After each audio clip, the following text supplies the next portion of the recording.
This food looks good. Yeah. And the podcast Very is good. actually live now. We're on. Okay. Yeah. And we got some kum tam. We have, what did you order for me? Yes. You got the classic trio, Kom Tam trio, I call it. Kum tam Stung trio. Cha. And I just got a sumai because I'm not super hungry. And she said, "You want soup?" So I said yes. And it seems to be like a watercress or something. I think it's a watercress soup. Well, yo. Cheers, yo.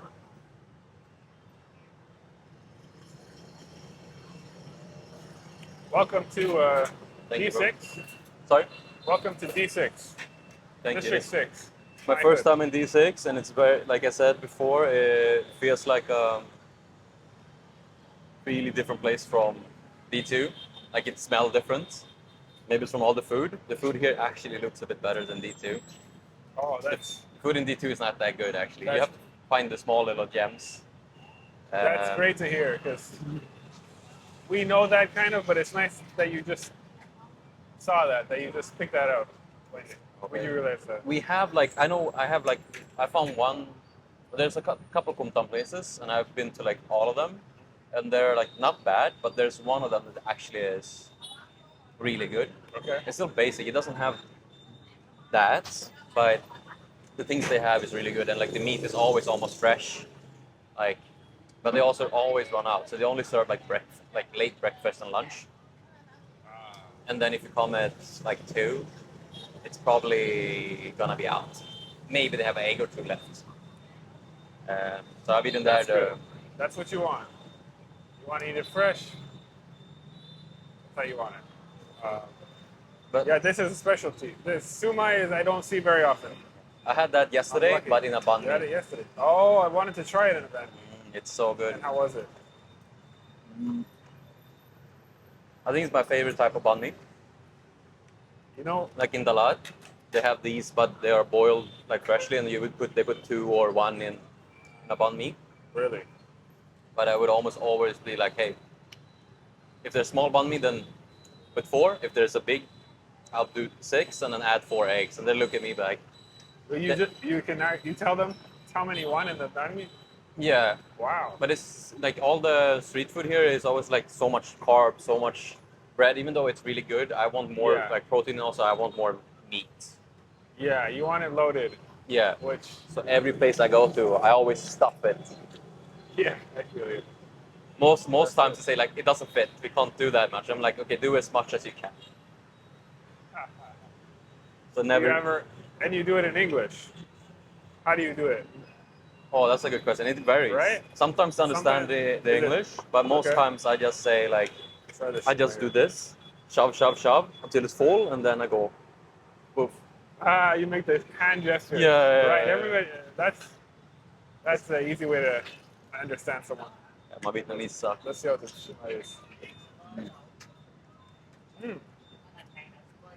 Want to try some of this? This one was actually good. You should almost like Yeah. get the little like the. I like to judge a place by the chunk, by the chat. I judge a place by this. If this is good, then normally everything else is good. This one felt the edge of it, like you got, was really. Oh yeah, Good. it's like the crispy bit. Yeah. It's good. They're usually way too soft. Okay, but you have lived here now for a year, 2 years, 10 years, About a year and a half. year and a half in Saigon. No, Saigon, just 6 months. Just 6 months. You lived in Hanoi before. No, I was in Phu Quoc. I lived in Phu Quoc for almost a year, then came Okay. back. And now you have, but you worked as a chef in Yes. Canada, Yes, I've been a chef for. and now you transition that into Vietnam. Yeah, that's right. I saw the Christmas menu. Was that like you cook yourself at home, or you have a restaurant, Yeah. or what? I didn't That get. was that's me at home, doing what I can to try and cook a little something special, but yeah, make it doable from my apartment. I saw the tiramisu on the list. I was like, I want the tiramisu. I haven't had a good tiramisu in like. They're good tiramisu coffee here, because they mix it like doing egg Yeah. coffee, but tiramisu stylish on it. I'm not gonna say I haven't tried tiramisu all over the city yet, but the reception was very good from ours. Yeah. We had some great comments, so I'm thinking about trying to always have it available. We'll see if I can manage. I'm really curious, like how much noise the mics takes up from this place. Because I want the noise in the background, but I still want our Yeah. voices to be prominent. Right. And it's just like a fine tuning thing. So I'll notice it's like after a- this how much like do I want more, do I want less. So it'll be like an experiment. Like you'll learn from this.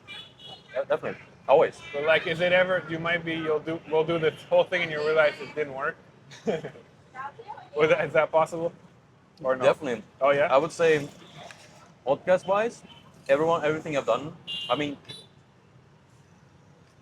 I've done like most of them have gone great. There was one that I felt like I did bad, but it was just like I was tired in my head, fucked up the conversation.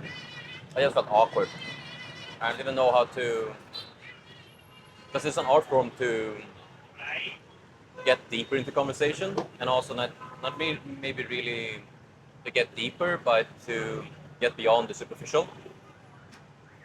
So like I want to would more to get into like the say the Christmas meal that you did. Okay. It was a 3 course. Yeah. Yeah, basically a 3-course. And it contained what? The appetizer, just a little antipasti, Italian Okay. style, an eggplant, Yeah. caponata, which is a Sicilian dish. And then we just did a main course of either a vegetarian lasagna, pesto, or a meat lasagna. And that came with a salad. And then we had tiramisu for dessert. So, Do you like is that the things you would cook? You cooked in Canada as well? yes and no. I think I would say I worked mostly in French restaurants.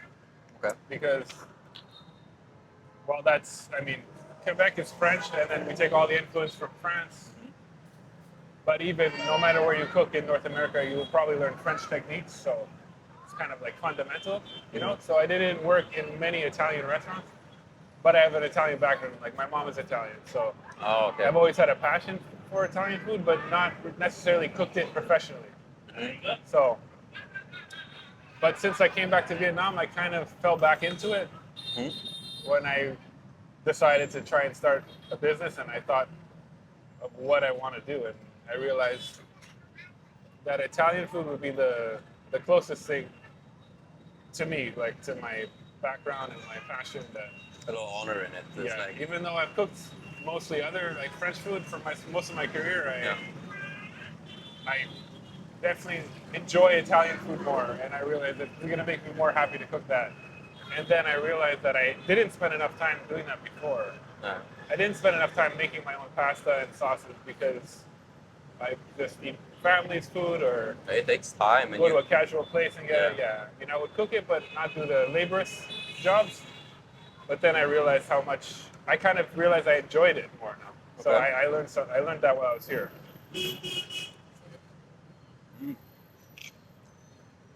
But there's it's like because you're also a chef, you have a passion for it. But making pasta once in a while is not enough to really get going with it and make a really good pasta because you have to like tune in. I know when I would usually do when I cook in Sweden. I cook like 90% of my food, I would say like that, and I get into seasons where I get very heavy into making one thing. So I'll do like 3 months of just making pizzas, and then I would make pizzas from scratch. So I would always like when I made pizza last time, I had about 6 doughs always kind of ready, and they're different. Like I have one dough that's just Always fermenting in the fridge there, like there's aging or whatever. There's the one I don't know Resting. resting in the fridge, and They there's kind of one ferment though. They ferment.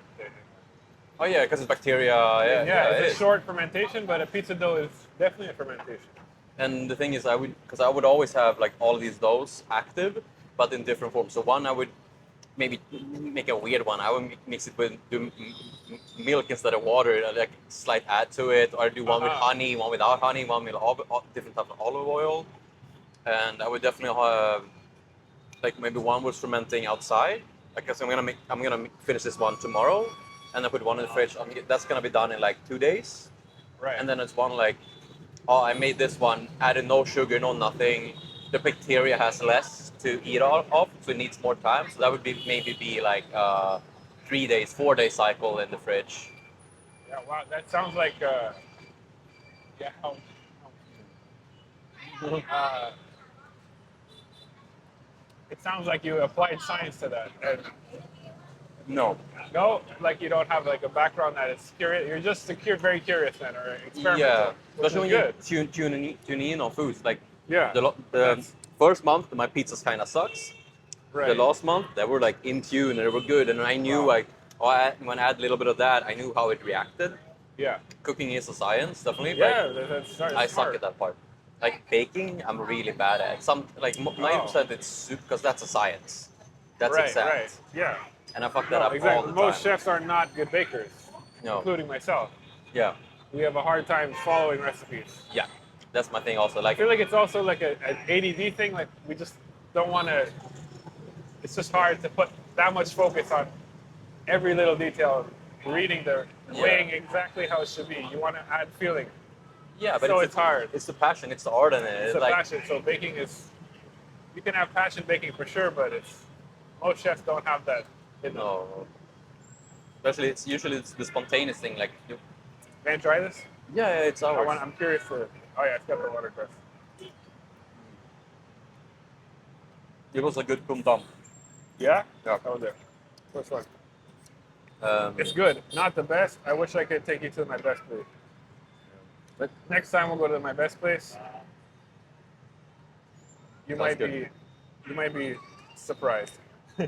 I think This area is known for the compound too. I District 6. thought it was D4.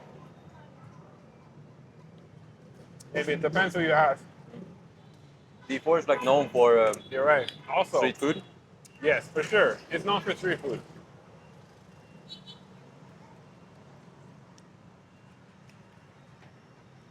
Your sauce is good. Yeah. So, but so when you cook,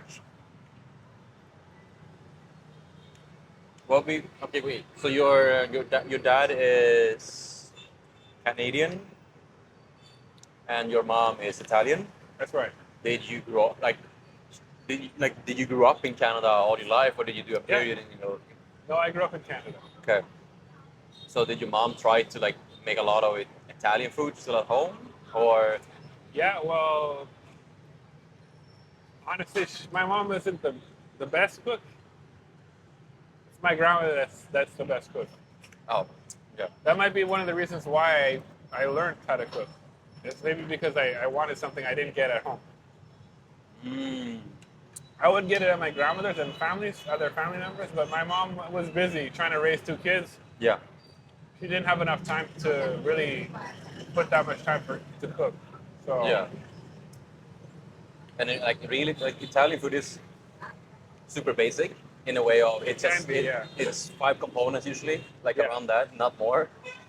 But those things, like if you pasta, why your grandma's pasta tasted always the best is because it's most of the times homemade, yes, exactly. and that takes time. Right. So I do understand like why your mom never or like didn't have this Right, especially the yeah. time unless like special occasions. Yeah. But did your grandmother visit you in Canada, or did you come to Italy? No, so my grandmother came to Canada a while ago, like in the 70s. Yeah, they migrated to Canada. Yeah. So my mom was born in Ontario. Actually, they did have a pasta shop of their own. They had an Italian shop, like Yeah. restaurant/shop. Later in their life, Yeah, hamga mangko. Um, 10,000. I usually buy it as a tip for the like giving tips is a bit off. That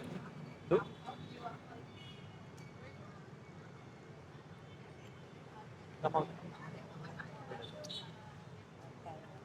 It's so cute.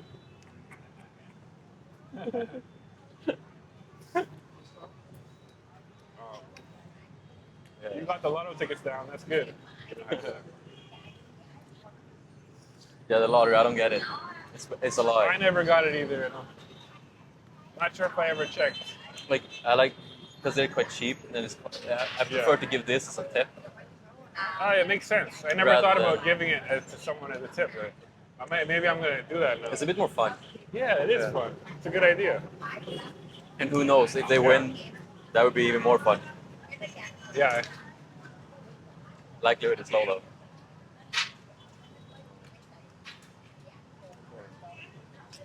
Winning numbers, maybe not.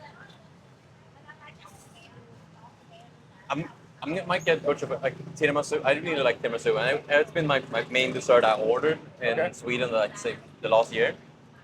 But I don't like the classic Italian dessert tiramisu. Why not? Because You don't like the classic one. the classic one is like when you like if you throw a spoon into it, it's supposed to fall through. Okay. It's very light. Right? It's made in this big quantity. The Yeah. Swedish tiramisu, because we Okay. like cream and milk and stuff like that, All right. usually a bit thicker. Thicker. Yeah, it's like when you put a spoon in, it's like almost ice cream. Like no, I wouldn't say ice cream.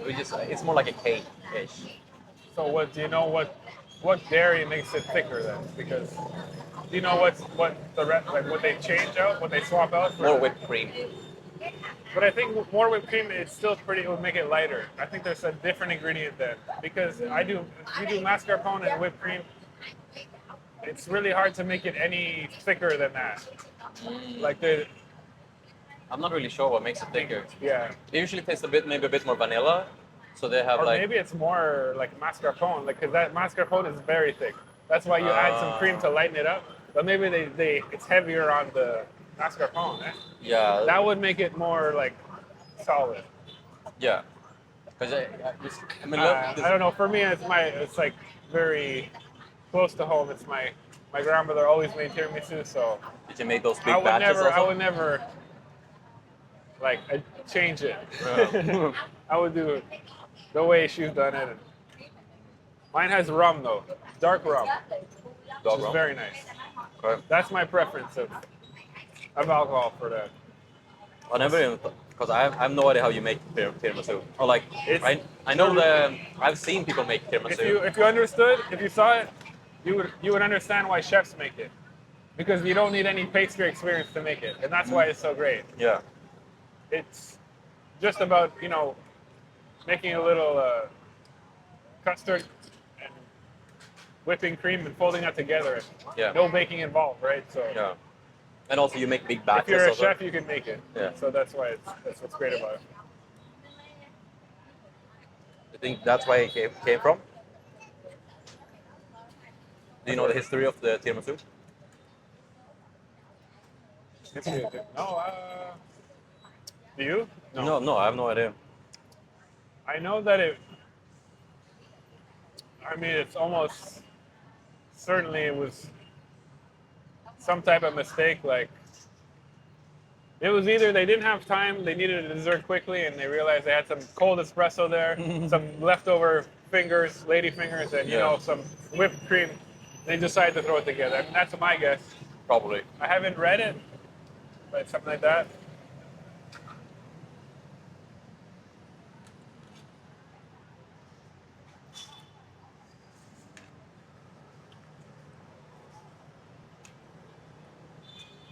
But yeah, you have a lot of counterfeit tiramisus, I gotta say.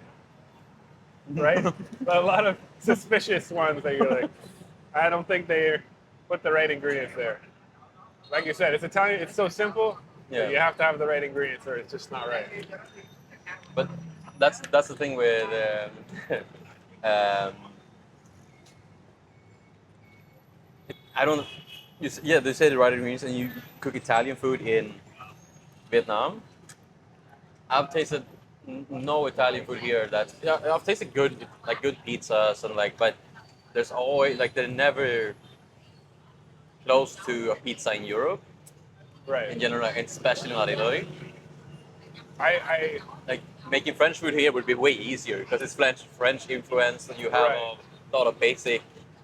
I agree with you, kind of, but I think yes, there's a lot of French food available, but I think it's just as easy to do Italian if you want to, because the importation is quite good right now. There's a lot of relationship with Italian importers because you can find a lot of products. Like Yeah. I can almost find pecorino cheese, like a sheep's milk, kind of like Parmesan, but with sheep's milk. I can find that almost easier than back home, which is shocking. Okay. And that's just because recently they made a deal like we're gonna start importing that now. I just think that there is a lot of ingredients, but it comes down to the chef then, right? It's not that they're not good Let me double check. chefs. We have, yeah, we have. I put up my camera anyway, so I'm just gonna pretend like I nothing. think my personal belief is that French, it just comes down to technique. French technique is laid down in front of you. It's in a book. You can read it. It's there. Yeah. Most chefs will understand the technique and you can apply it to anybody. Okay. But when it comes Italian food, there's a correlation like between Vietnamese food and Italian food, in that everybody has their own way of doing it, Okay. and like there's no right way technically. It's just really more feel than there is a right set of ingredients. Yes. But many will disagree on the same like thing. Which order? Right? More with- than in French food, because French food is like that's the way and it's standard and you know it. Yeah. Yes, you can vary, but Italian, I've seen that. So there's a lot of great cooks and chefs in Vietnam, but they don't necessarily understand how the taste should be. Okay. So that might be why it's hard to find like truly good Italian food. Which is, I mean, that's why I want to do in the most basic form, just offer. It's difficult to make Italian food because you won't have like it's okay. An Italian restaurant are always like the more pristine restaurants here compared to because we're in Kum Tam. This is not the pristine food. This is the poor man's food. The broken rice, the leftovers, basically. That's what Kum Tam is. Italian food, of course, was like pizza came from that. I think pizza came from being a poor man's dish Okay. to now being quite well renowned. Um, but if you go to like have a pizza in Italy, you can go out to those family restaurants that has been there 40, 50 years or even longer, or like they're family run. There's no family run Italian pizza like Italian places here. There might be Yes. one Italian guy who's the owner, who's is trying to do owning and being a chef at the same time and managing to do a lot of things. But because there's so many middlemen before the guests actually get their plates, it's never gonna be the same. You hit it right on the head. Okay, exactly. And I don't think, I don't know if people understand that, but that's exactly right. Like that's the main issue. Is that, I mean, it's for something to be great, you have to be the one passionate about it Yeah. and giving it to everybody and making it for them. Or you find You can't coworkers or teammates. Yeah, like you need to probably find a like great that has team. the same passion. you can't find the team that's changing all the time, or you need to find a few great people who understand your vision, Yeah. like you said. Or I would say like instant. Because I feel like a lot of people when I see restaurants here, or a lot of like visions of people creating things, is that they're losing a beauty in. So let's say Italian food. They're trying to do this Italian dish. They're trying their best to make it as, but they have 10 middlemen before it comes to the actual plate of the guest, and then it loses the spirit. Well, why not just own the? I don't mean fusion, but I mean adapting the actual menu, adapting a little bit to make it. Of course, you maybe lose the Italian, but you can make the dish better than it was, or a version that's just as good. Maybe doesn't remind you of home as much, but it's still gonna be like amazing. And I feel like there's not only restaurants, but a lot of like coffee places, that they try so much doing this style, French style or anything, that it's too Okay. forced. Like Yeah, true. I understand that. but okay, Oh, so the Italian food you do make now is from home, yeah. and you do on order. So it's best. Do you do Grab or is it like personal orders directly to you? Yeah, we've tried a little bit with Grab, but Yeah. we really like to have it on, like, we just use Facebook and talk to everyone through Facebook and they order. Oh, look, we got Um, these. Not the wet ones. Yeah. Yeah, it's been mostly through Facebook now, yeah. which, so, And do you feel like it's going well or? yeah, it's definitely a challenge, and it's very new for me to do something like this. Yeah. But yeah, I have hope. I'm pretty hopeful that just with the reception we get and the returning of the customers, that's what I really am enjoying. That's what really motivates me. It's like I have a lot of people that return. And it's great to have a lot of customers, but if they don't return, Yeah. I mean, there's nothing special about that. Yeah, and if you You know? if you can get consecutive, like they order Yeah. from you every one time every month. Yeah. If you then suddenly have 30 customers and order from you, then you have every But day busy. that's it. It's going slow, but I'm just slowly trying to build it up. And yeah, I think you're right. Like, it's not. I don't think you need to stand hard and say we have to stick to the tradition because you can't change anything. No. Like, I don't believe in that. But then but personally, I love to go somewhere where that's classic, and you know that you can get something classic because what happens when there is no more of that? Then you forget what even the classic was, right?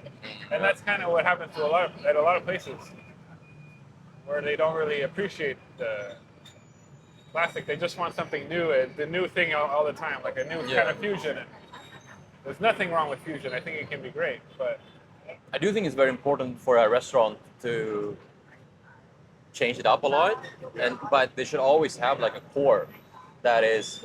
So if restaurants have 12 dishes, yeah, and then the top three is like the tiramisu, it's the carbonara, and it's the margarita.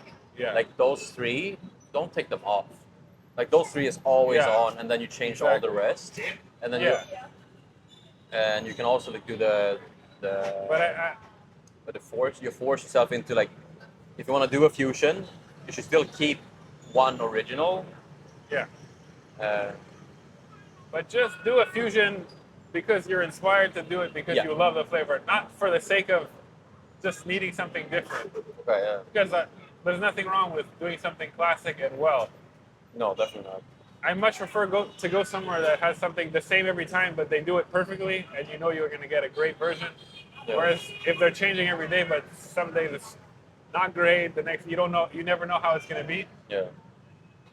and it's like a lot of people don't realize how much work it is to change the menu too. Like they go, you just change it every day, but you don't know how much work goes into that. So the reason why people have a set menu is because there's a lot of variables. A lot of things go into one dish. Yeah, and It's this, ordering 10 different products from one place, combining it all. especially if all you have the work. if you have a team, it's Yeah. more complicated. So, and imagine if you're alone. Yeah. You know, it's a lot of work. That's why. What do you feel like is your biggest struggle, like creating this restaurant? Uh, that's a good one. Biggest struggle? I mean, I know it will be trying to adapt to the growth because there's only so much you can do by yourself. Although Yeah. I do have my wife helping me, which is great. Like, even at this point, I need someone like her to communicate and organize and talk to the guests because it's too much just for me, even in how small we are now. So that would be the challenge is to She's how to Vietnamese. grow. Yes. So it's a perfect intermediate Also, to have that. You yes. have to have the Vietnamese. If you didn't have the Vietnamese, it would Yeah. be. I think you still get through because you can Yeah. be a bit like, no, we don't change the order. It's the same. It's like, no specialty. Just order this or not. You can Yeah. just have a good enough product overcome that. Right.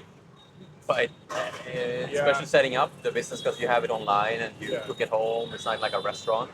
But yeah, actually, to answer your question, I think the challenge is trying to stick with it and not trying to please everyone. Because people request things and they like a certain thing you did. If I do meatballs, they love it, and then they ask for it 2 weeks later and I don't have it. So then I struggle and then I want to make it for them. So it's just trying to stick to a certain menu, and say this is what we sell, and then that's it. Yeah, I do understand why it's difficult because it's small and you appreciate all the business you can get. You don't want to lose opportunities. It's just it's important, but it's a lot of energy. And also, I always think like maybe a step ahead in the way of if you have customers that like asking for something, like we say a lot, they always look for like there's a lot of specialties, and suddenly you have 10 customers that's always gonna ask you for the latest the menu that was before. Then it's always a little hurdle of that will keep going in the future as well. You kind of have to make that. Yeah, you have a little fly. You don't want to have that in a routine. Right. But, Exactly. but you, and sometimes it will also be thinking like sometimes it's kind of good if like say they wanted the meatballs again, and you change the menu, but usually do you change menu when you like for a season, or do you change menu when you are out of products? Well, I've been changing menu just to try and actually figure out what I want to be, because it's really hard to know at the beginning what you to stick to one thing, and so it's really just trying different things and seeing what's gonna stick, right? Yeah. I started making lasagna, and then people loved the lasagna, and like I couldn't stop making lasagna, and I wanted to say like we have pasta and sauces too, like they just wanted lasagna. Yeah. So it's just tough to stick to try and figure out what is going to sell the most or what people want. But you do have to think about what you want too, because You didn't like if you lasagna? don't enjoy. Sure, I like it, but I don't want to be known for only for making lasagna. No. I want to be known for my pasta and sauces. Oh, okay. So But you finding I think it's a great cool. thing to have. Like, what I want to do is just have pasta and sauces, and then have my specials. Or like weekends, I got lasagna, meatballs, maybe. You can order for the weekend. That's what I want. Okay. So I want to do extra things. It's just I don't want to struggle every day to try and keep up, so that they can get a lasagna that day. I need to set a boundary where. Yeah, that's like your 5 days a week. This is the basics. This is pasta, and then you have a weekend special. Exactly. Yeah. And that's what's fun that's where you get to change it up to whatever you want. You'll try something new, hit or miss, and you have recurring with guests kind of waiting for the lasagna, and you like a couple of times a year the lasagna is on the menu again, and they're like, yes, let's order, and they order, and you get heaps of orders, and it's kind of fun in that way getting. Okay, so, but I do find it fun when you said, but okay, you said find your passion within cooking, like to find your passion, what to cook. Yeah. And it's like it's like the even deeper end of thinking like, oh, my passion is cooking. That would I'd say most people would start. My passion is cooking. Yeah.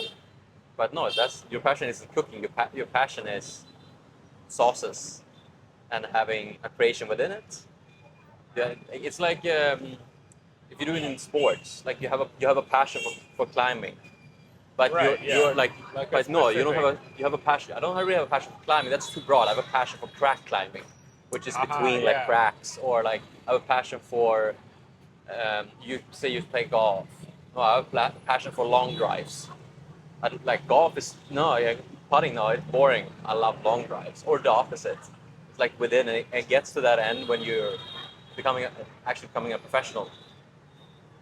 Do you think you spent your 10,000 hours on cooking? Yeah. Yeah. What, my 10,000 hours? Yeah. What do you mean? Okay. That's what you need to put in to get a.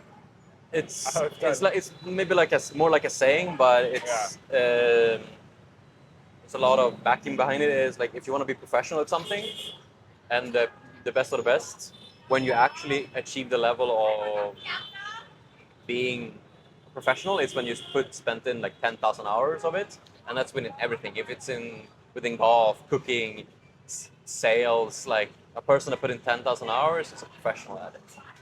Everything Yeah. in between is you getting there. You might be good, you might be the best in the world after 6,000 hours, but you have not achieved Yeah. your peak. I believe that. Yeah. Do you think you have achieved Oh. your 10,000 hours? Yeah. Well, I mean, technically, yeah, I did more. However, I don't know how much more of it. What's 20 years of 20 years 20 of years long days, of long nights. almost full time for, with a few years off here and there, a few months at a time off. But yeah, I mean, you definitely just get better at your craft, and that's what it's about. Awesome. Shit. It's I wanna try the food now. I do love Good, yeah, good. I do love the Vietnamese food, but mean, the passion you I'm- speak about it, it's like shit. I haven't. I mean, I I'm tried. not thinking that I'm the best chef. That's not the goal. And there's many people who are great chefs, and that's everybody. Like you said, everybody has their own kind of specialty within being a chef, right? Yeah. All I want to do is offer something that I really believe in and do it as best I can. I'm not claiming that I'm some revolutionary kind of chef. That's obviously I wouldn't be doing this kind of project, right? Yeah. So for me, that's all I can do is What do you feel? do the best at what I am best at. What do you feel the most proud of about your cooking? Just doing something consistently good where I see the result, where I see people that they really enjoy it. That there's no question of that she doesn't know we're doing it. So, like, now I lost my place. Doesn't want to give up. Yeah. What did I say? Yeah, like, forgot. I was saying something. But, oh, you said what was the biggest? What is your mom? What What am I most proud of? Yeah. Like within this Yeah. project, You can. it's literally like just when I get compliments that are not like. Of course, there will be. I have no problem with criticism. That it's important to have feedback and say this could be a little more like this, but for the most part, getting no criticism, just people enjoying something to the fullest. And you really know when they say it from the bottom of the heart that they really enjoyed it. That is just it is the best feeling. That's what you strive for. And I don't know why else you would cook than that reason. And, Yeah. Obviously, it's a job. Yes, we have to try and make a living, but it comes down to like, yeah, satisfying people with your cooking. It's a way of love. It's a way of showing love too. Like, I do find. I never had I had many compliments as a chef at many restaurants, but the restaurants were not mine. Even though I may have made the menu, I may have run the restaurant, but still, they were not. I still didn't feel like it was mine in some weird way. I don't know. Maybe others can feel like it's theirs, but when I get compliments from my own business that I've done, it touches me like nowhere else did before. Yeah. For sure, yeah. I So do that's think- what I'm most proud of. Yeah. I think your journey as a chef and where you are now, it's inspiring. Even if you feel like you maybe business-wise you start from zero, but it's backed by all of this work, tough. all the It's definitely tough. 20, 30,000 hours spent in It's it. tough to tell yourself you're doing the right thing. Yeah. Yeah. Oh, I do hope that someone is listening is a chef and can I get some inspiration and be like, yeah, no, fuck it, I can do it. I can do it. I can also try. I would say Vietnam is a great place to start small also. Well, exactly. Yeah. Exactly. It's probably the best. I mean, I can't think of a better place to start from the ground up. Yeah. I mean, it's just You're not more many time. places like that where you can just start the next day. And you have everything here. Everything at your disposal. If you're willing, open-minded, and patient, you can do whatever.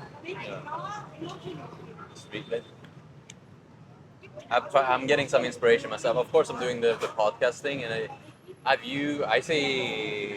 I say work, but it's a hobby. Yeah. And but me going to the gym, I say work. I mean, you go for a workout, you work, you always work. I'm always working. My brain is Well, always that's on. it, right? Yeah. And you're always tuning in. But okay, but your guess where you get um, positive feedback or negative doesn't really matter. You get most positive. Of course, no, Vietnam are mostly Vietnamese people, of course, that. But you have a lot of like Italian people or Yeah, Western yeah, people who yeah. order the menu. Be like, Yeah. I need some home cooking for now. I need some Yeah. like comfort food. Yeah. Do you get a lot of positive feedback from them, or do you get more positive feedback from Uh, the Vietnamese? yeah, I feel like it's even more rewarding when we get the feedback from a Vietnamese citizen because Uh, it means it's that extra step that it's something they didn't really grow up with, so they really have. It's only kind of recent that they probably had good yeah, Italian food, so for those kind of compliments, it really makes me happy. yeah, the lack. And we do get it. Obviously, not nearly as much as we have mostly expats who order it, Yeah, and they often are, yeah, very receptive, very easy to please. But yeah. Also, I mean, they know Italian food, but they don't get to taste it a lot here. When they have a really good one, they're like, shit, I feel like I'm home again. I feel that's like right. I'm Yeah, back. Well, a Vietnamese person, same for us in Vietnam. We don't have the concept of what is good or bad. We just know, I know yeah, this, I enjoy this.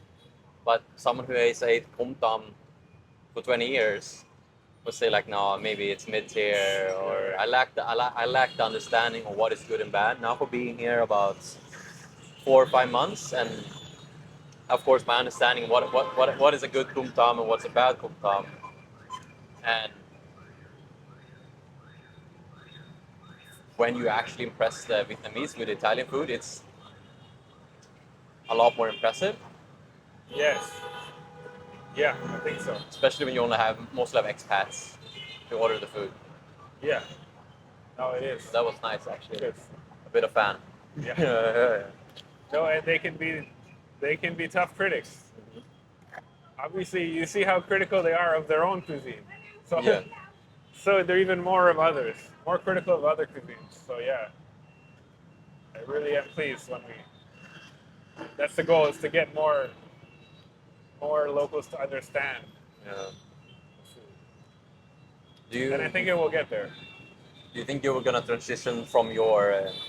Do you have a goal in mind with your business or your? Yeah, well, it's gonna have to grow obviously into some direction. My first instinct is always to have a physical shop because it's just so interactive and it's kind of what you love as a chef is just being there in person in the moment.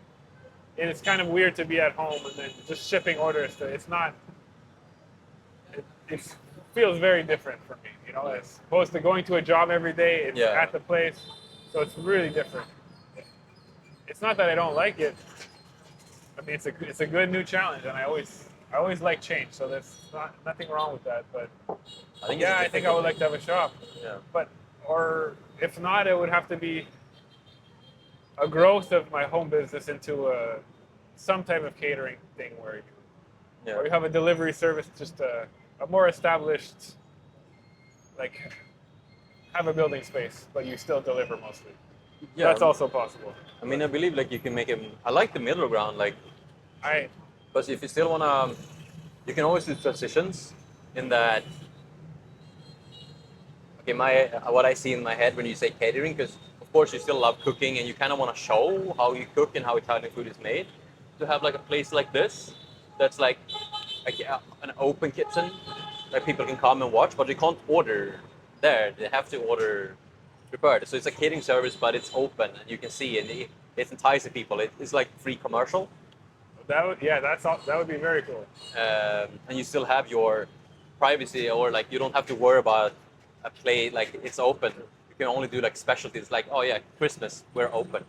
You don't have a place, we serve, and you can be both doing the ordering thing, but you can also just. I think either way in the beginning, it's you can do Okay, what I visioned when I said that was on Christmas you have your catering business and of course that's running, but you make lasagna, let's say like that, and you offer that for free, basically on the streets, like here, Ah, and it's you spending a bit of money and a time and making because lasagna would be easier to make big batches of to serve and get people to try, but also to help out and be like you haven't like on Christmas for us Christmas is more important than for Vietnamese people yeah. What because they happened? don't celebrate it in the same way we do. But bringing that, It's getting bigger and bigger here. I feel like Christmas is getting bigger here. So yeah, just bringing the but yeah, kindness of yeah. No, that is a really good idea actually.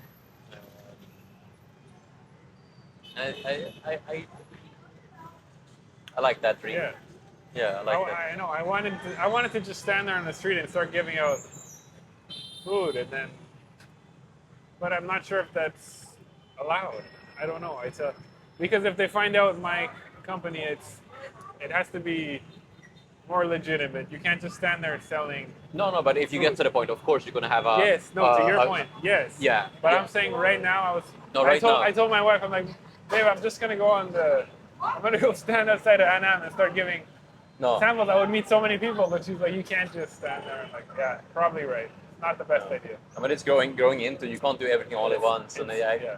I struggle with that a lot when I print my print shop for selling my photos. I make my videos, and then I started selling phone cases, and I did like almost too much. And I wanted to make bundles where when you buy this, you can get this, and I have no money to invest, and it's like I didn't feel like doing anything because I couldn't do it completely as I thought I like. Um, but now I say more fuck it. Like even though I have a vision of how I want it to look, I'd rather just try anything that gets me halfway or somewhere. Just doing helps me. Right. Yeah. It's And really important. I do see that in like people who actually make it, or like they create something that's valuable to them. It's not that they have a perfect idea. It's that they have so many ideas and they always go on instead of Yeah. being this. Oh no, it's not good enough. And it's I know. not. Try it, and then you can adapt it later and fix it. That's it, right? Yeah. This view of perfect fucks up. It does. Yeah. It will stop you from doing, like you said, you won't even do anything then. Yeah. So how do you expect to get to the next spot, to the next step? You got to start the first step, and Yeah, and it feels awkward. It feels weird, and a lot of it I don't like. But you know, the only thing that kind of always scares me the most is when it comes to, because I'm Swedish, so I hate breaking rules. I hate doing. I want to be within the rule set. I want to do things legal. I want to, and there's so much. I'm very bad at reading like those fine prints of how you're supposed to. Like I understand taxes, but I don't understand the fine prints of how what everything means. What is this word? What is that? yeah, And what countries do you have to pay that tax for when you ship it there? Like everything like that. It's the thing that scares me the most because I have Yes, ideas of sure. selling that, doing that, but I'm like, oh, what if I do something wrong? What if I fuck up Yeah, and yeah, I owe the government millions? I'm like, Right. no, I'm not gonna sell for millions. So there's like, right, yeah. I do think at some point it's different here, whereas like back home you kind of know what to do. You can do it by yourself, but here all the rules you'll get lost just trying to figure out the rules. Even the people who live, even the locals don't understand the rules. You Yeah. know? So if they don't, how can you? And in the end, you have to settle for having someone to do it for you at some point. yeah, If you have a business, I think you do need to hire someone. Which back home that sounds like, oh, that's way too much money, but here it's definitely possible, where you can have someone do it for you for a good price. You know, yeah. do you like because No, the I've legal things there's No. no way around it. Doing that in Sweden would cost more than my actual business. Right? I was like, I don't want to No. invest that. But here it's standard. Yeah. They don't even they think it's like that's what you do because Yeah. how can I avoid all the The hustle. hassles from Yeah. everybody? You need someone to regulate that for you. Yeah.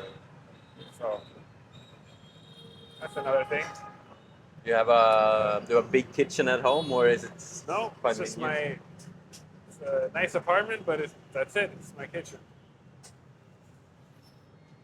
Yeah. How many lasagnas can you fit into your oven? Oh, it's just a few at a time, like 8, but the small portions. It's not this So size that's of right. lasagna. I didn't buy an oven yet for my apartment. Like, I didn't build an oven into my apartment, so I only have a smaller. Oh, Like, you want to buy an extra one to put on the side so you can yeah, make? that's what I'm thinking about, or eventually install one. But I mean, you can. it's hard to. You kind of want to adapt at some point. So if I continued my business for a long term back at home, I would. But for myself, I just have to get used to the lifestyle here and not use an oven all the time. Yeah. What do you feel like when you do you have a, like in mind when you think you're gonna do a transition to an actual restaurant? Yeah, What do you have whenever I get a, yeah, I should probably, to be smart, I should wait a little and try and save money. But I would be willing to take a spot tomorrow if someone presented me with a little shop front. Yeah. And it's perfect. Like, I'm talking very small. Yeah. I'm looking for the smallest way to. I'm really open to anything, really. But I do think As that long would as be a it's good. a storefront and I can go and sell pasta, and really I got my pasta machine, I got a few burners to make hot pasta, I'm good to go. Yeah. So it's just about finding the spot, because that might be the biggest challenge, getting the right spot. You're going to have a lot of expensive places trying to sell you a really expensive place. Yeah. Or rent you out a really expensive shop. And it's just not worth it. You have to. No. So, in the long term, within family, I may have opportunities for some type of buildings, Yeah. but I'm not sure if that's the right area, and I don't know when it's going to come. So that Yeah. might take a while. I mean, you have a lot of mean, expats, and Yeah. that's your core base, And- so it should right. maybe be more direct. Because I'm betting like most of your orders from D6 goes to D2. Yes. Because D2 is more expat, and I Yeah. do think business-wise would be a way improvement for you to be in D2. Not only because you're catering towards them maybe a bit more, but your food will also be better because you send it, and you don't have, like, if you order Grab, it will come hot because it's from next door. I think you're totally right, and that's what everybody tells us. Tells me. But you have to start somewhere. So like saying Yeah. like you wouldn't start because you're in D6, you're too far away. No, that's a bad idea. Right. But if you instead go from D6 and then going to D2 or D1 or D3, somewhere a bit closer, Yeah. then suddenly it's like, oh, it's an improvement. They improved the restaurant even more, and it was already Yeah. amazing. So like, it doesn't matter if it's this Yeah. year or next year, like, but it's like an idea to think about. And No, it definitely is. with restaurant-wise, if you want to stick out here, you have to do something that looks maybe a bit wonky. And Right. for Italian food, I only see the big fancy restaurants or bigger fancy restaurants. I only see the walking. I only see it's Italian share. Like it's everything. Like it's Italian. The whole deal. The Whole deal. dining, the service, the fancy Yeah. looking thing. Yeah, exactly. And for you to having it in Italian, because you do like a home chef, you're so used to this small space. So if you keep to that small space, I see you having like, do I see anything close to here? Like, say like this door here. Like half that. Oh, big enough. Yeah. Yeah, it's like the only thing you can fit in is 2 tables, and Yeah. outside is 2 or like 4 tables, and inside is just a counter, and then your cooking space. And it's very like because they can see the food being made, and it's Right. also like it kind of limits to the point where you can be a small team at the beginning, Yeah. and if you want to expand, you can expand, but it's Exactly. if you have this little small space, it's unique and it's cute, and then you'd rather have more people in line than empty spaces. Exactly. Yeah, you yeah. got it. You got it. It would be. Listen, I really would love to start tomorrow in D2, or wherever, in one of the expat areas, but it's not possible right away. So yeah, we'll have to see about that. But still, there's something inside me that wishes just some that I can start it somewhere in a local area that doesn't have any restaurants like that. Obviously. No. That doesn't have any much Italian food like something like here. And I know some people might think that's crazy, but like I think at a certain time though, it's gonna have to come. When Yeah. you think about it, most things just take time. Where you never thought there would be that before, Yeah. it becomes. Just when you never thought the tourists would go to that area, next thing you know, they're all coming to that area. You know what I mean? Yeah. I avoided D2 because there was too many expats. Like Yeah, but it's a great. It's still. I could see myself even living there. It's nice. It's just different. Yeah. And, I mean, I live in D2 now, but in Ancan, so like you have Taudien, which is the higher part, yeah. which is where most expats live, Yeah. and then I am like down here. Okay. And it's why I love my neighbor is like it's first close to my climbing gym, close to kind of my where I usually spend my time. Okay. But I'm like the only tourist there. Like Oh, nice. most restaurants there, like I'm the first. Oh, you're in the most local part of D2 then. Yeah, That's probably. cool. Yeah, Um, that's good because then you get the taste of local life too. That's good. yeah, and But then you're still there. yes, I do love my neighbor. I do think the food is a bit lacking though. Like Definitely, yeah. That's Yeah. that's the first thing I think of when I think of D2. Yeah. That's my first worry about being there. yeah, Is missing. Italian is local better. food. But where I'm at, Yeah. it's very limited, and Yeah. especially this. I usually come home quite late after being like working out or coming from pickleball like today. Like after this, I'm gonna go play pickleball until 11 at night.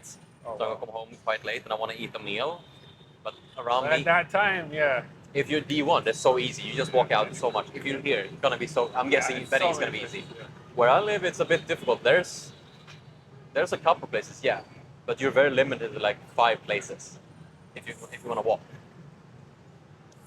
So you have not cooked yourself a meal since you've been in Vietnam. Then. I How was have that? cooked twice, Twice. and I threw away what I cooked. It wasn't good. It was so bad. And I did something super basic. The last thing I tried to make was just breakfast, so banana pancakes in the morning. Okay, straightforward. And it was so bad, but I think I know why. What's Because that? like I bought brown eggs, and brown Okay. eggs are duck eggs. Not necessarily, no. Not necessarily, but it Yeah, could've yeah, been. yeah, but like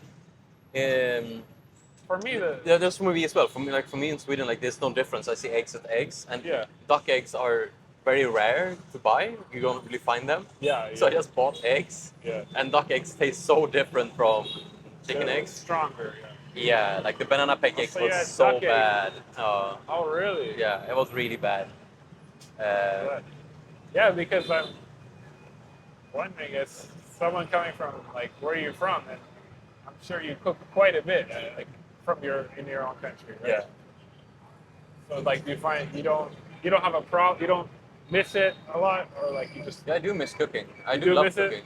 But my problem is also like I'm very used to cooking very simple things, like Italian Sure. food. Like you don't have a lot of components, but you try to make really good components. Cooking in Vietnam or in overall Asia, it's always a lot of components, and that's where right, yeah, because I don't have the taste buds of yeah, having to try everything because I don't know what these 20 things taste like. I know what these two taste like, yeah. and I know what they would go well with in the Swedish ingredients and whatnot. But these other 20, like, no. I am. And I've cooked maybe like 5 times in total. The last that's like nothing. Since I left Sweden, I've cooked like 5 times. That's 5 times is almost a year. Wow. Uh, Nothing. and every time I cooked, I was always disappointed. Like in the Philippines, I tried to make meatballs. Where do you think you went wrong? They were good meatballs, really good meatballs, Yeah. but they didn't taste like I wanted them to taste. Okay. And I tried making stewed macarons because I found a Swedish brand of milk Milk. Yeah. Wow. And I was like, yes, I have to cook now. But I fucked that up so bad, and I think the pasta, I didn't find a good pasta. Like, Yeah, I hear you. It is different. Like everything you think you know from back home is different here. yeah, Like you said, you try and make pancakes and then something's different, and it throws you off completely. It is tricky. yeah. Even I do think it's probably easier to make. I think it would be way easier to make Southeast like Asian food in in Europe or in Sweden rather than Swedish food here oh, that's Be- interesting. because of the I think you're right. the Maybe core you're right. components. Like, I don't know. That's a good. That's a good. That's a good one to think about. That's a good. I never thought about that. of course, a I mean, professional yeah, chef that tastes yeah, basically more ingredients would feel like something is a bit off. But me, who's just a avid eater, loves to eat, wouldn't taste when if you make the kum tam and or you make the meatball soup thing and you're missing one ingredient, I wouldn't taste the difference. Like maybe if you have yeah, them side by side, I would taste like, yeah. oh, maybe I like this one more. It's a little bit rich in something, but I don't know what. While if you have Italian food, take one component, then you no longer have a dish. Yeah, that's right. Yeah, it's like you Yeah, can't. And if you change one thing, like the Swedish or Italian also, like the Italian tomato is a lot yeah, different from the tomato here. yeah. Exactly. It's like So yeah, you can adjust. I do think it's easier back home in Europe or North America to find the ingredients, even the Asian ingredients. It's easier to find the right ingredients there than it is to find the ingredients from back home here. You're right, because if one thing is off here, it's always one thing that you're missing, and it's really important, right? ain't Whereas that a like, bitch when you're like almost done cooking, or like you're starting to yeah, make yeah, yeah. you forgot this one thing that makes the Oh, entire dish. so many times. You forgot pepper, like what the fuck. Oh, it's happened to me many times. Like, Especially when you cook for others now, when you yeah, have yeah, yeah. 20 orders and you're like, what is the highest order count you got so far? What is the record? My highest order count? Like, say you have 20 people ordered lasagna, or Yeah. what's the I record for mean, you? honestly, not that much. It's Oh. more like I don't have it counted. Like, I just know if I have no time in the day, that means it was really busy, you know. Yeah, yeah. So I'm cooking all day, but like, yeah, it does. Like from a home kitchen, it doesn't take a lot of orders to make you feel very busy. Yeah. But I think the markets were the hardest, honestly, because or when I first started, I was doing I have to if someone orders pasta, fresh pasta, I'm mixing the dough by hand, kneading the dough for 10 minutes, and rolling that out. So each person that orders some pasta, I'm making it by hand like that. Every Oh order? yeah, Not? yeah, yeah. You're yeah. not making big. Oh So shit. so now I just got an extruder, a big machine. Yeah. So the pasta just comes out, you know. Yeah. So now it's going to be much easier. But in the days when I had a bunch of orders of pasta plus sauces that you can imagine in the kitchen at your home, trying to Yeah. keep up with that. And Oh shit. but it was hard. But I mean, I've had some hard days at work in different restaurants. So The restaurant life is a it's hard not life. not even as bad as many days that I've had at work. And I would take it any day because it's my stress. Yeah. And everything was mine. It's not for somebody else, you know? Yeah. There's the stress of I have to get it to the customer, of course, because I'm going to feel really bad if I can't deliver it on time. But Yeah, but also, it's something I embrace because I'm like, all this is because they wanted the product for me. You know, they really wanted it. They reached out to me to order it, so I'm really happy to work for it. That's my kind of work. Some people they have to do weights in the gym, Yeah. or but that's my physical work is like cooking. Like I see it as kind of the same way. It's the extra little spice is your sweat. No, I don't sweat much. There's no sweat in my food. Trust me.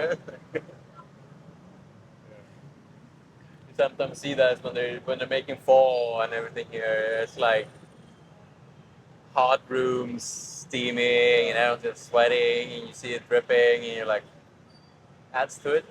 Well, that's it. It's just such a different cooking culture. Yeah. I mean, now the city is modern and everything, but to them, it's more of like it's a very labor thing. It's not a craft as much. They don't see it as now. I mean, you got great restaurants, but generally they see eating it's a given. So like to make food is not special. Yeah. In my they don't give it enough credit. Is what I mean. It's hard to do what they do. Cooking on the street in the heat, like you see them sweating, right? I have all the respect for that. Right? Like You know see, what I mean? And like then they're giving you an important thing that you need every day. yeah, But and I see them as more. I see them as sometimes more talent than the chef working in a restaurant, right? Because that is hard work. Doing that, getting up before dawn every day to get your ingredients and doing that is tough. yeah, Very tough. they give me a lot of energy.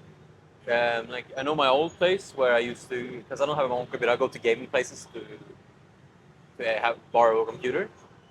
And there was this one place in D3 that I went to a lot, and outside there was one bun ball place, two Compton places, and then there was another like banh mi place, and there was those four on the main, like they were the best. And I remember like, if I get there a morning, I'd say I get there at 7 or 8. The couple who has one of the Compton places are there. He's there frying Yeah. preparing, Yeah. making anything, creating, and then I go for lunch. He's still there frying, doing his thing, active, and then I go back and another day I come in late. I leave the place at 9, Yeah. go for a late night meal. He's still there. Still there, yeah. Like he's You there, You like this? Yeah. like 16 hours of a day. Yeah, yeah. I have never had actually like to be fair. I maybe once I've seen the place closed. Of all the, Yeah. I'd say 30 times I've been there, no matter what time. It's Yeah, always on. It's amazing how the hours that people open here. Yeah. And I usually get, because I try to, when I find a good place, especially when they're close, and I like a routine where they know me, I know them, and Yeah. you just friendly. But I remember this one day I got in at a late lunch, maybe 3, 4. The wife is frying the meat, but the husband is in the back lines of the lunch Yeah. when it's a bit calmer, making those fish sauce bags. And I'm sitting and eating, and he's sitting next to me. But he's sitting there and making those bags, Yeah. and like so tired. And he makes a couple one, and then he has one in his hand and falls asleep. Guy needs a nap. Guy needs some sleep. And me and the wife looks at him. We laugh a little bit, and he's there sleeping for like 2 minutes, and then he wakes up and keeps making them. Oh my god. And then he does the sound. 10 minutes later, he's there again, be like asleep, stopped, and then he wakes up again, and he keeps making them. It's like, how do you like? There's such an effort to do that, and he does that every day. I think for a lot of these people, it's not they don't have an idea of time off. Like we think we need a day off, but they never live that. They live work every day. They don't take days off. It's part of their life. Yeah. They accept that. So for us, it's really hard to understand. Well, like when do they get to do what they want? When do they get to like do whatever personal things? There's no like. I think it kind of gets to me. I wish I could Yeah. bring more light. Like I would love to have, like my mind, if I'm like rich, and I'd say had that amount of money to, like I don't think about the things I could buy, because I know I have a lot. I don't. Of course, you always kind of want more. That's always in you. But I know, like if I have a Ferrari, that wouldn't make me happier. Exactly. I would have some more joy, but it wouldn't make me Yeah. happier. Yeah. But what would bring me a higher level of happiness is definitely giving. And I met so many great people that are like, oh yeah, I would love to open a cafe. I do love the idea of opening a cafe in Sweden. Yeah. but I know I would love to like have the Swedish section and then just I have a few friends here. They work really hard, but they lack the opportunity and the privileges what I have, and I would like to like grant them, be like, yeah, no, I'll invest everything. Like you don't have to pay for visa. You have to don't. I'll get you apartments in Sweden. The only thing you have to do for me is make your coffee, and then you bring something two in one. That they can bring the Vietnam like Vietnamese coffee, say to my cafe, Right. Yeah. and I'll give them the opportunity to enjoy Sweden in a way where they won't go there and just have nothing left. They will go there and actually earn a living. Like if you want to stay here, switch jobs, of Right. course, find your dream, but Yeah. it won't cost them because I know a lot of people here, maybe not a lot, but a few that work really hard. I'd say easy riders. I would say a good examples. What is that? Easy riders. What's that? There are so Motorbike thing? they exist everywhere in Vietnam, but they're very like everyone kind of knows them from. Uh, Everyone kind of knows the Vietnamese easy riders from what's it called now? The Hai Loop. Oh, okay. Yeah, the Hai Loop, and the easy riders there are the like basically Grab drivers, but the drivers take you around. Oh, okay. But they're Like in also cars or on bikes? bikes. Right. So it's like a bike company, and they take you around. Yeah, it's not a company. Oh, okay. It's a group. There's individual All right. things. Okay. In the Haijian, because it's so popular, they have companies that have these groups of easy riders, but in themselves, they're easy riders. You can find them anywhere. You can find them here and we say Dalat. I met one of my close friends now named Dat. He was an easy rider. And you can either rent your own bike or buy your own bike, and they can just take you around and show you around. Or they can do a longer trip with you, or as I did with my friend, he drove and I sat behind and basically just enjoyed life. And that's fun. that was like, so we went on a longer tangent than expected. It's a long story. I don't think we have time for that today, but like he earns, I'd say more than the average Vietnamese person, Okay. but still not a lot. I think he would average a good year would be like $10,000. For him. Or like no, I'd say around 10,000, and that's more than the average. Yeah. And he does have the luxury of doing longer trips to other places, but then going to Europe. I've talked to a lot of his friends along the way, and some of them have like, I've been to Germany and they work there, and they get granted a bit more advantages in that way, but they have to invest so much more of what they have than we have to. So like, yeah, he can come to Sweden for, I would say 1 week or 2 weeks. He can probably afford that, but when he comes home, He's got he'll have nothing. He'll start from zero after saving for 10 years. Right. Yeah. And this is to us. We see that we can go anywhere for like 2 weeks. It's not a big deal, but to him, it's like that's a big trip. Like a week going outside of his country is going to cost them so much, right? Yeah. Like So- if I were to fly, like if I do my monthly expense I have in Sweden, it's like, if I fly to Vietnam, spend a month in Vietnam, like 2 months in Vietnam, and then fly back, my average total per month is going to be less than I spend on average in Sweden. Yeah. And that's me going just like Yeah. basically holiday and not eating, not cooking, not doing anything. And And he's considered to be doing well, like pretty well, right? yeah, I think so. I mean, for the average, not in the top. No, I know there are some people who earn a lot doing whatever. Not sure what they do, but for honest, normal jobs, it's hard to. Yeah, but he works hard also. Like, we did no longer. So the first trip where I kind of hired him for, we met at a family dinner, and then we had a couple more family dinners, and then I didn't know where to go next, kind of. And let's say the Easy Riders average pay rate here, if you're doing a private one, is very different from Haijian. Yeah. Because groups are way cheaper. But if you're doing a private one, it's between like I would say $60 and $100 per day, usually including hotel Yeah. is what they'll go Yeah, for. yeah.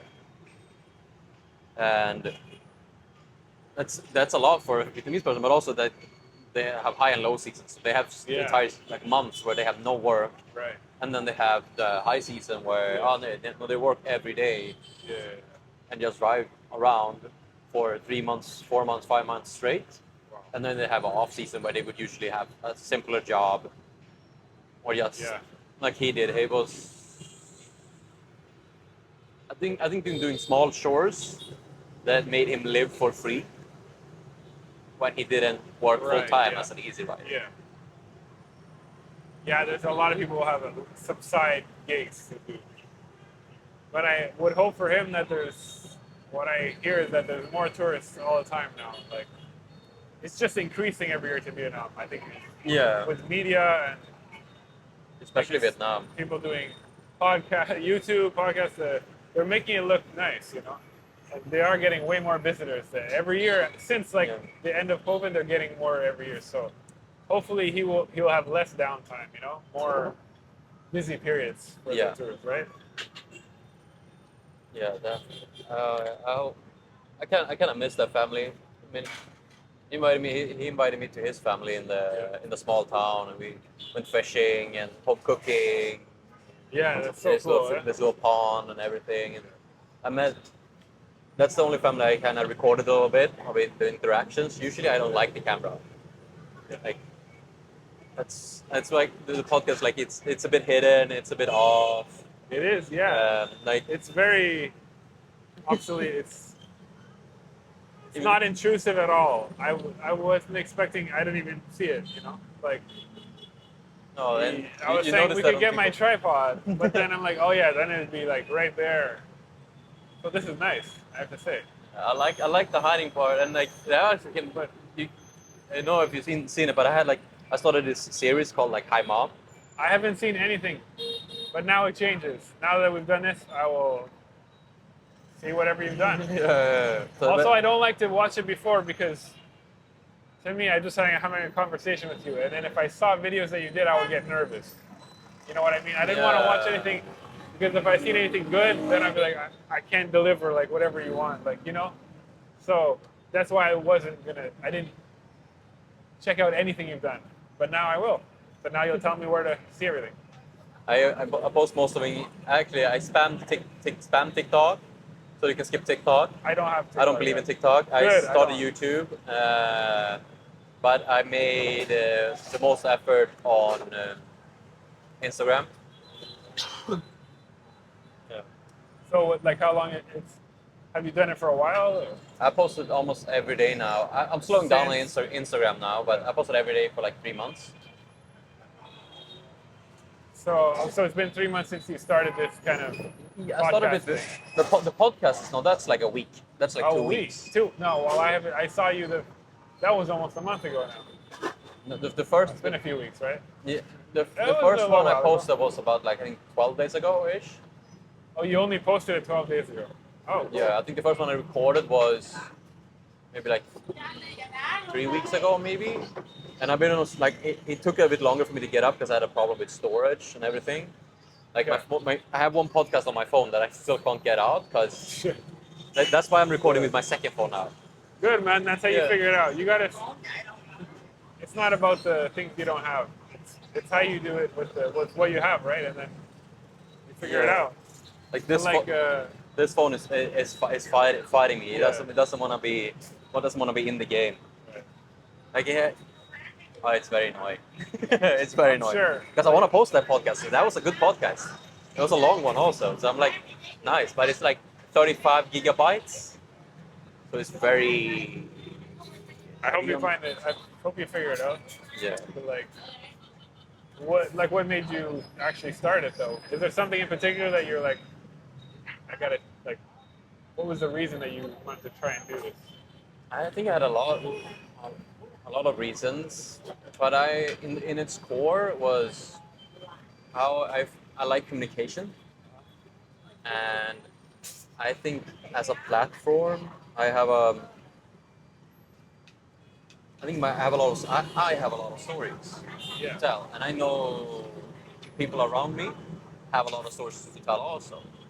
but every form of telling a story always feels stressed. It always feels like you can't really view it. That's why like I won't get into the story of that because I know I could spend a lot of time Okay. talking through that to really make it a good story, Yeah. other than saying like, oh, I had a good time. Yeah. And I also do believe that the people I talk to, like you, people don't know and I don't know, which I do find even better because I barely know you. I know you cook. Yeah. I know a little bit about you, but the more I talk to you, the more I get to know you. And I think everyone is. I believe most people are a main character in their own little world, but it's to unlock that thing. Like I'm the main character in my story, and I have side quests. And sometimes you meet a person, you feel like, no, he's a main character as well. And Okay. those Nice. people I kind of want to have a long conversation with. And this is also me trying something new. So good. Yeah. What I like. But I can see that your main reason is a good reason to do it. Not like it's not a thought like I'm gonna gain popularity or like it's not. That's what's important, right? If that's your goal, is just to do something for the reason that's not passion. Yeah, You're destined to probably fail on it. yeah, But the definitely. fact that you want to do it for a right reason is really important. Like so far, the conversation I've had, it always feels so good. Especially, I would say, even from you now, because Yeah, like you felt bad in the beginning. You felt like, oh, should I do this? This feels so Yeah, awkward. yeah. Like be on No, camera I for think- what? Just my life? Yeah. No, but I'm quite boring. You said like, I'm Yeah. like, no, I know you now. I know it's maybe a bit getting over that point, but everyone I've talked to so far has. I see the shift when they shit. I mean, this feels like conversation. This feels good now, Yeah. and it kind of brings a bit confidence to you. And I also want to get better at this, but also Yeah, so that's gonna work both ways. yeah, You and I also want you to help people, and then it helps you. They yeah, help you. I can do this one for free. Like I just enjoy this. That's I had awesome. I had this vision of No, I like the view of like Joe Rogan's podcast. I've listened to that. Maybe not yeah, a me lot. too. I was the OG. Listen, I'm an OG listener. Yeah. I'm not a podcast. I'm not a talker. Yeah. But for me, listening, and Yeah. I listened to him before he was popular. I think I'm older, so like when he Yeah. was first started, that's when I was listening to him. Yeah. And then suddenly, then he became this big thing, and it's so funny, right? Yeah. I remember I started listening to him when it was like maybe episode 300 or 200, around that. And, But yeah, and, sorry. and I haven't listened to him much at all lately, Recently, yeah. but I do really enjoy the setup he has where he just sits down and talk. The ones I listen Listen to, what? like he usually have people who are very passionate. Like you're passionate Yeah. for cooking. Right. And- Exactly. Like as long as you're passionate for something, or it started with friends in the beginning, of course. But I like more. My favorite ones it always has is when he has professionals on, Mhm. or I'd say Very good, yeah. super nerds. Yeah. Like they're it's really- like Matthew Walker. His episode about sleep is one of my favorites. Oh yeah. I think I heard that. Or one. like I can't pronounce his name, but it's like a guy who loves coffee and he talks everything about Coffee? coffee. Yeah, Oh, I think I like- know. That's why it's great. G right? something. Yeah. That one is amazing Well, as yeah. well. And I like that setup, but I also really like Anthony Bourdain. Oh And it- well, yeah, of course. I mean, a hero. I mean, I don't think there's any chef that doesn't consider him a hero. Yeah, I mean, the OG of of travel television, and it's to me he's the Jimi Hendrix of the food world. Like, Yeah. there's no one that. Well, I love Jimi Hendrix is my god, so I may be biased, but nobody will be better than him, and nobody was better than him. No in one- my no one- opinion, you can't. That's the way it is. He's the standard now.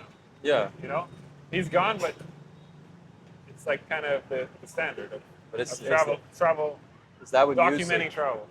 And it's like before this trip, I had this. Actually, I bought the mics to make this mics for just to make like climbing videos. But I wanted to make them more interactive, and I had this because I knew I was gonna go on this trip. I had this mindset of I wanted to do interviews, Yeah. but with random people, just talking short conversation, like a 10-minute interview of us just talking shit, and having that as a form. And then I I didn't do that at all for the first 10 months of my travel because it felt very awkward. And Yeah, that's a tough one. I mean, yeah, it's great, but it's tough to do that. I just never took the step to do it. And this podcast is me landing in the middle of having that with a stranger or a person I don't really know, and a combination of mixing like the Joe Rogan setup of podcasts, Yeah. and then Anthony Bourdain's journeys. Like we are Nice. now. Yeah, We're yeah, having yeah. a podcast, or I we're think- at a setup where you would see Anthony Bourdain. Right. Yeah. I think he. Yeah. But at least on along I his think that's a journeys, great not as a idea, tip. though. Because that's what I want to listen to. You know, Yeah. that's something I would want to do. Like, I know there's so many types of podcasts now, but ones that it's hard to get ones that you really want to like sit there and listen to. You know, Yeah. there's just something about ones like that just hits a certain spot, and I think something like that would get to people. You know. Yeah, and I do think, Like- but I also think it's gonna be an on and off. Like, Yeah. it's very noisy. Yeah. It's very like, this is like Good. perfect to have on in like Yeah. the background. Or if you like white noise, if you like to have an environment Yeah. around you while you're working or cooking or doing anything, then this is a perfect way to have that podcast. And this is what I view. Right. Yeah. Like it's we're so used to now like really polished like or just like people recording podcasts in a nice studio so like you hear it perfectly. Yeah. But then people are gonna need realness. Yeah. You know, they're gonna need rawness and realness. It's like there's too much of the polished shit out there. Yeah, you see- Anybody like there's Yeah. there's a lot of that. So do something that's raw. You know, not super edited. Yeah, that's why we have this. It's great. That's why we have this just trying, and then Yeah. I do think it gives it a touch also. Like Yeah. like you said, like where you, so like I play guitar and I do Oh, play yeah? a Nice. few instruments. In the way I kind of suck at it, but I have a lot from So you my dad. yeah. My dad is amazing at playing any instrument. Like, doesn't matter. He's just like he's Um, one of those multi-talented yeah, annoying motherfuckers. musicians that are like, how do they, what drums, guitar, like, I can never do drums. I just can't. Yeah. I can keep a rhythm on a guitar, but as soon as I go to drums, I don't know what the hell to do. But it's like cooking, and it's like you can play in so many different ways. Yeah. So my dad isn't known to be so his style is most like where he started is 70s rock. Okay. Yeah. Nice. And I think why you would maybe connect to him more is because you like Jimi Hendrix, and Jimi Hendrix is a very the way he plays is emotions. Well, yeah. Yeah, and It's like pure emotion. yeah, that's why you have cooking also, and Yeah. Italian food is even more connected to that. Sure. In that, like, if you compare it to my dad's friends who play like guitar is his main instrument, Yeah. and everyone plays, and like this guy, he's known to have the most technical, like when he plays the acoustic, or he's the most technical out of all of them. Right. And there's this guy on electrical, and he is super technical. And there's this other friend I know. It's like he's not known to be. He's still amazing and like professional, but he's not known for his technology, Yeah. like how technical he is or how Yeah. fast he is. He's known for his showmanship, to get an audience going and be there in the crowd. Yeah. And then Very important. Also, like. yeah, and every part is the midway through. And my dad wasn't known for, like he can play fast, he can play technical, but he's Yeah. not known to be the technical guy or Right. fast guy, or especially the showman. Yeah. The videos I've seen on him, like I have like an old video on YouTube when he played on MTV. You play on MTV. Yeah, but like Nice. old, like really old. Like you barely see anything, like the box TV vibe. Wow. That's so I cool. play with like I think Jeff something. I'm not really sure, but Jeff. Yeah. The guitar player. no, the singer is Jeff. Okay. But so you have every country has their own MTV, right? No? Like you have MTV I Sweden think- or what? No, I think this was America's. Oh no way! He went to America or what? No, I don't know. But you've I never been haven't to heard that America. story really. I just know that Yeah, it said it was on MTV, some- and I have this, alright. this old video of him playing, Nice. and I can see that it's him, but he's also just kind of standing there playing. So but, cool. but to the point, he's known for touch and feeling. Right. So when he plays, you can hear that it's him playing. Like he might not add 100 notes to it, but he'll add 5 notes and tones that just hit right, Exactly. and it gives it emotion. Exactly. It's like Jimi Hendrix. Like Yeah. You. there's hundreds of players who can play exactly what he plays. Yeah. You can bring it down to a mathematical level Yes. and be like you can be super precise, like French food. Like you can be super precise, Yeah. but you will still feel that it's not him. Something feels off. Exactly. Like it's not him. Maybe it's someone else. Mhm. It doesn't have to be bad, but it's like it's someone else. While when he plays, you feel it in your like Yeah. It goes it's him. into, and when people, I don't know what to say to people when they say, "Oh, but this guy now, look how much better he is. Like he's so technically," and it's like I can't explain that to you. Like I don't it's feel just, anything. Yeah, it just then you're missing the whole point. Like it's not about that. Yeah, I mean, I think I could bet like if I had 10 players playing guitar and everyone played the same, I could tell apart who my dad was. Yeah, for sure. Uh, That's the best thing. The best thing you can have as a musician is when you hear you, you know it's them. Yeah. Right. That's all you can offer is have your own sound. Like, there's an individual aspect to it. yeah, but he's allows. He tried to teach me a few things, but he sucks at teaching. Yeah, I'm also very bad at teaching. He has And I can do it. patience, but because it's all all passion, all feeling. Exactly. When I say yeah. like show this, and he's like have to slow it down to be like tone for tone, then he forgets it what he's playing. Yeah. Like I don't know anymore. And then and then probably because he's overthinking it too. It's like you start thinking of what you're doing, you're like then it lose your pace and it's tough.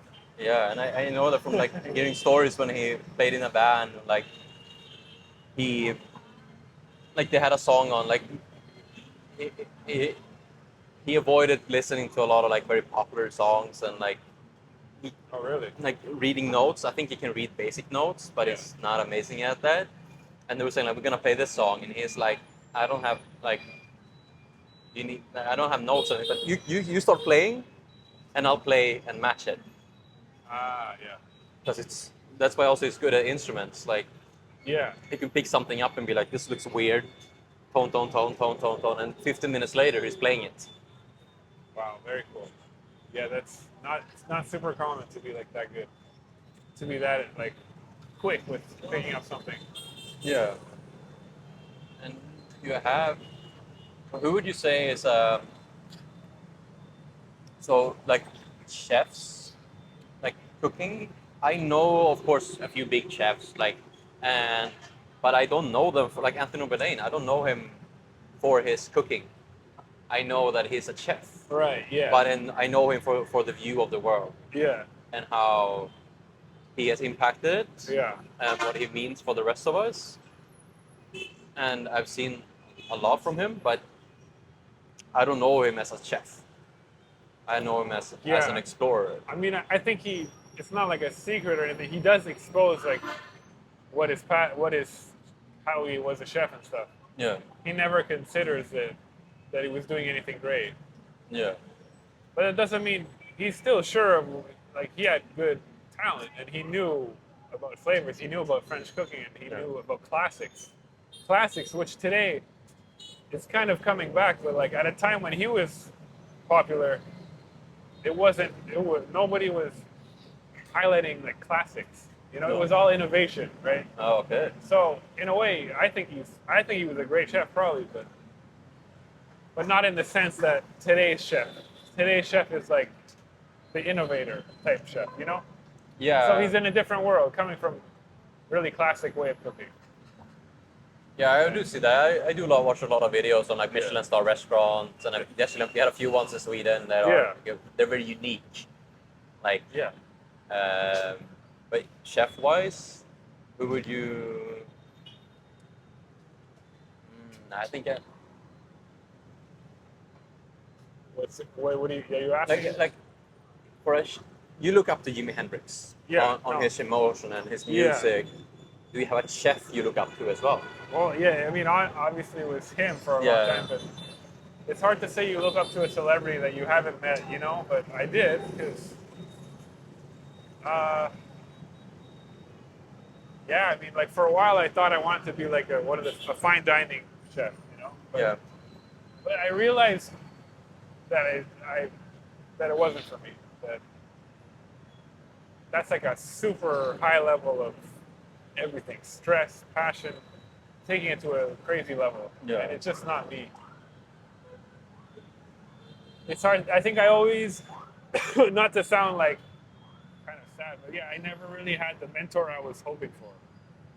And maybe talking about getting deeper, like it's not like I'm ashamed. It's just like I feel like I kind of wish I would have had the mentor. I mean, unfortunately, you have a lot of not the best attitude, not the best mentalities as chefs in the kitchen because it's such a stressful place and there's a lot of unkindness too. So it's hard to find a mentor that you really believe in. Yeah. So I wish I would have had that like a long time ago. Yeah. So I mean, yeah, it's really tough to say like one chef that because I don't personally know a chef that I really admire. Yeah. I mean, although like the last one that I worked with in Alberta was really really good mentor to me. I mean, but that was later in my career, so I don't know if he felt like a mentor or just a great boss to me. We had a Yeah. good relationship. It doesn't feel necessarily like a real mentor though. Yeah. Okay. But That would have come earlier, and I didn't really get the one I wanted. yeah. It's Yeah. like- You can't. so I kind of Change learned the that. slow way. Yeah. I think a lot of chefs now, they will learn fast. They will learn quickly what they want. There's so much media, so much knowledge out there. Yeah. They go, oh yeah, I want to do the fine dining thing. Go out there, or they have someone to learn from. Yeah. I do think the opportunities nowadays are a lot more than, yeah. but it's just harder Yeah. to succeed because you have to stand out. You have to do a lot more. Yeah. You have to I think, be yeah. more unique. If you have more opportunity, because you can look up everything, you can start everything. I can start a podcast like this without a very small investment and like, Yeah. well, 20 years ago, all you had it was a bit more than Exactly. just $200. Or like you can start without that. You can start with nothing. You can start with what you have. It's kind of what I did now. Yeah. Yeah. Do you think you will hopefully in the future, in a few years, have your own restaurant open here in Saigon, or maybe it's not Yeah, Saigon, but a restaurant. When you say restaurant, that's a hard one because I've been telling myself for a while now that I don't want a restaurant, like in the sense of Say a the classical sense of a restaurant where you no, have a normal. no, yeah, I'm but talking like maybe a small something obscure, something a bit different, like we talked about before. different. But what I wanted What to I get do. to was this, because you felt like you were missing this mentorship, and do you have this? I feel like I would have this dream of mentoring someone else, like the dream of having this catering business Yeah. that cooks amazing homemade Italian food, but when it gets to a point, you can't make everything yourself. Yeah. Especially during heavy seasons, it's going to be low and high seasons. And of course, you always want to be cooking, but you have to at some point, if you want to, you probably want at some point to add in people, and then you're becoming a mentor for sure, someone. yeah. Especially when you're going with Italian food here, because if you want someone to cook Bourdain with you, you're gonna find a lot of it here. Yeah. Like, but if you want to find someone that wants to cook Italian food, it's gonna be more rare. And if you find a Vietnamese person, that would be very cool.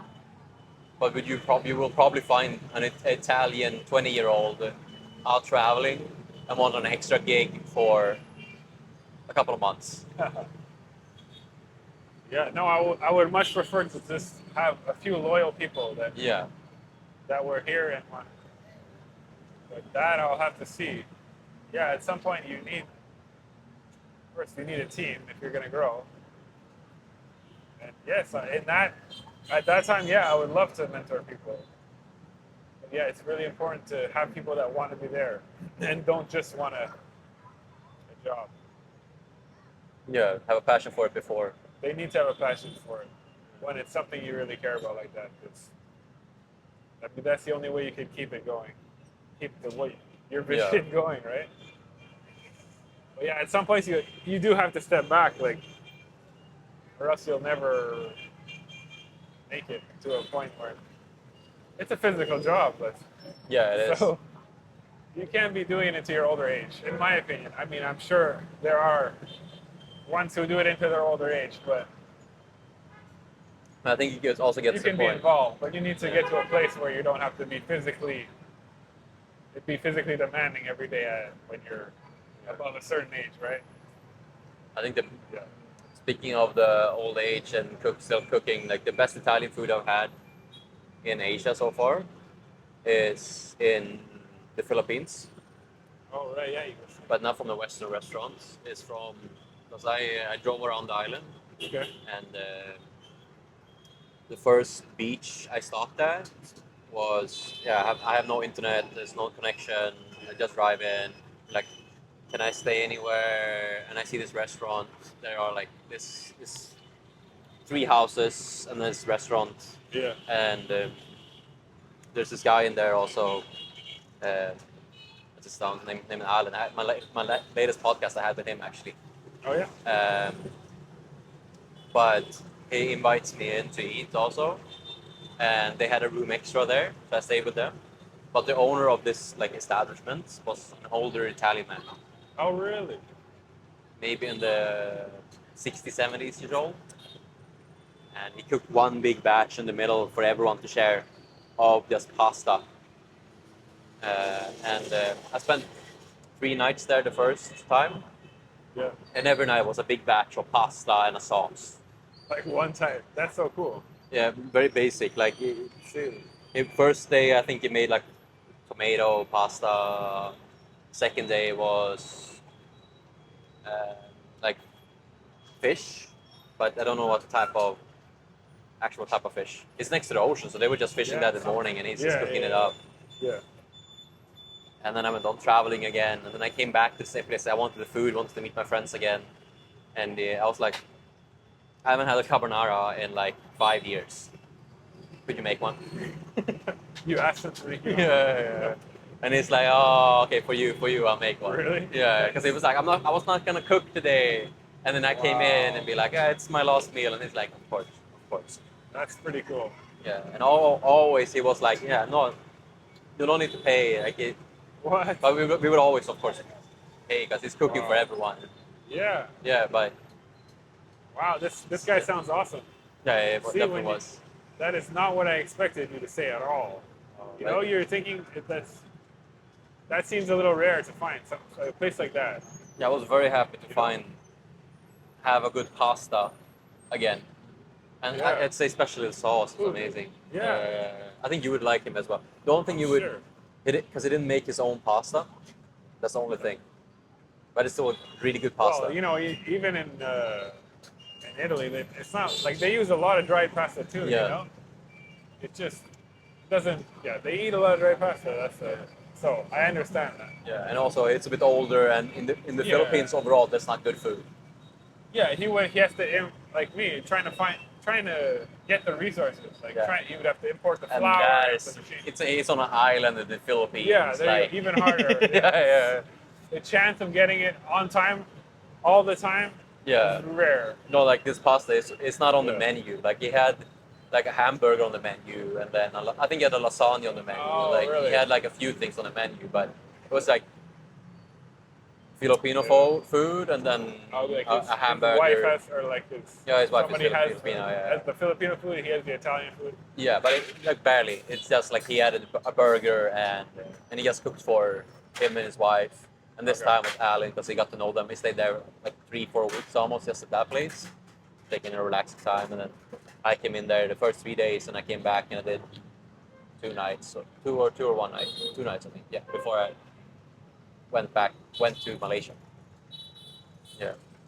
No, I was very happy with that. Very happy with that meal. The only Italian food that might be better is yours. But Wow, you're willing to give me that benefit. Have you I don't fresh know. pasta? I mean, you must have eaten pasta since then, though. But I'm really curious to serve you some pasta. Yeah. So we'll have to do that soon. Maybe I can see the kitchen. Maybe we can cook one meal together. For sure. Yeah. We'll do I can that. butcher everything because I haven't cooked in 10 months. No, 11 But we months. can make a carbonara with my extruded pasta. It'll take it to a next level. I'm telling you. You know the thing, like, I've cooked carbonara 2 times. I'd say both of those times, I of course had a recipe because I didn't know the components, Yeah. even though it's super basic. Which are only three are like, yeah, but still, yeah. Yeah, but I'm like, what No, you order? wanna know- Like, yeah, you want to know. And both those 3 times, the people I cooked for was like, oh, this is the best carbonara I've ever had. Of course, they're nice and a bit more friendly. No, but it was the best carbonara I had. If you do the right thing, it's not that hard, right? Like it's not a very hard dish. No, definitely not. But you can really fuck it up. Yeah. If you scramble the eggs, then yeah, you're gonna ruin it. Yeah. So there's a few crucial steps, but no, I definitely believe that it was probably their best carbonara because a lot of people, it's just not common to get a proper carbonara, right? No, and Most people think it's a ton of cream. Yeah, in Sweden we like Probably the cream. You see what I mean? When you try, so do you like your pasta with cream? When I made it for them, cream? I didn't use cream Very good. because Yeah. I would maybe normally prefer cream unless you have a bit more. Because a regular carbonara, when they have, because I like eggs and I like the parmesan and I want more sauce. Yeah. Usually when you order a carbonara, it's in Sweden it's a lot of times cream. Yeah. But when it's not cream, I think it's too light on the sauce. Okay. Like you can barely see it on the pasta.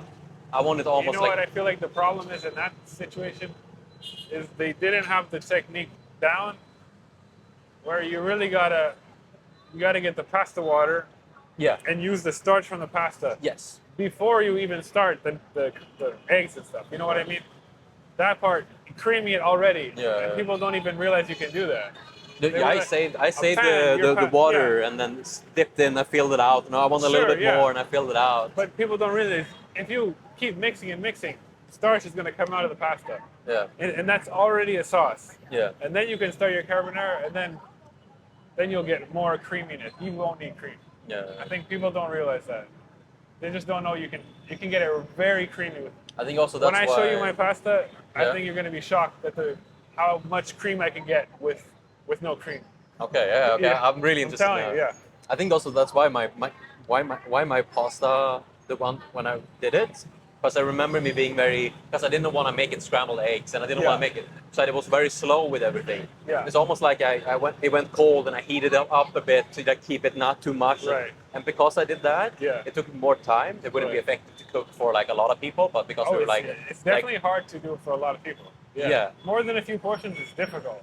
Yeah, You need a big pan, a really big pan, because yeah. you're gonna toss it. It's gonna go everywhere. It's really hard, man. Yeah. And, but like most of the times when I order, I would say at any restaurant. That's why I also love the Vietnamese food is because I can cook well. I'm a good chef for being amateur, Yeah. especially with things I'm more used to. Yeah.